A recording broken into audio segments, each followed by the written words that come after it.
textbook and ate pizza. She presented her oratorical contest speech to Signor Saguaro. We never spoke of the shunning.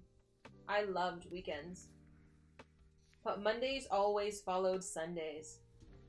And the shunning, it was clear now, had come to me. It was less absolute for me than it was for her, but it was there. I saw it in the eyes that shifted away from me, the shoulders that turned, the chatter that seemed less loud around me now than before. I fought it. I tested its limits. In the courtyard between classes, in the lunchroom, I called out to others just to see if they would respond. When someone turned and nodded, I felt grateful. If someone spoke to me, especially if I had not spoken first, I wanted to cry. I had never realized how much I needed the attention of others to confirm my own presence. I told myself that the shunning was more painful for me than for Stargirl. I told myself that she was too busy being herself to notice that she was being ignored. And in fact, she continued to give happy birthday ukulele serenades, and to decorate her desk and to distribute assorted kindness. I told myself that even if she did notice, she wouldn't care.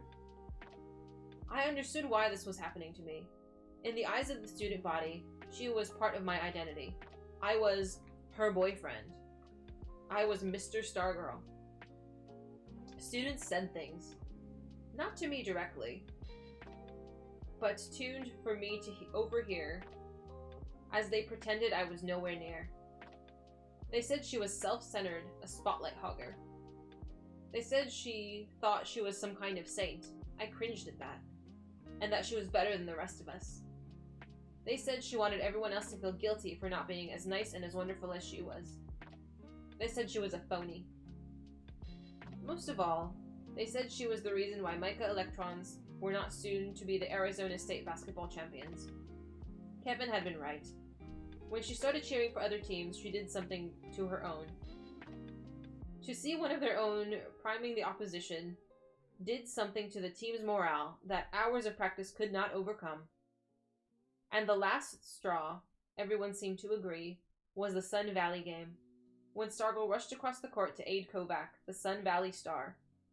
All of this was affirmed by our own star, Ardsley himself, who said that when he saw the Mica cheerleader giving comfort to the enemy, his heart went out of the game.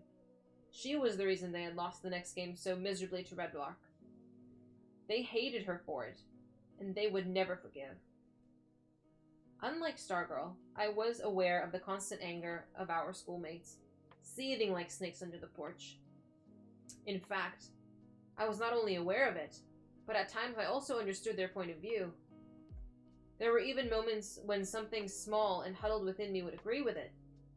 But then I would see her smile and take a swan dive into her eyes, and the bad moment would be gone. I saw. I heard. I understood. I suffered. But whose sake was I suffering for? I kept thinking of Signor Saguaro's question, whose affection do you value more? Hers or the others? I became angry. I resented having to choose. I refused to choose. I imagined a life without her and without them, and I didn't like it either way.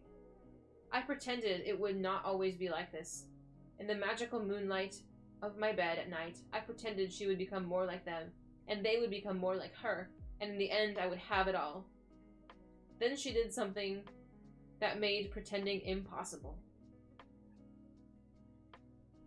And that was 23. Aw, thank you, Corgi. Thank you. Dun dun dun.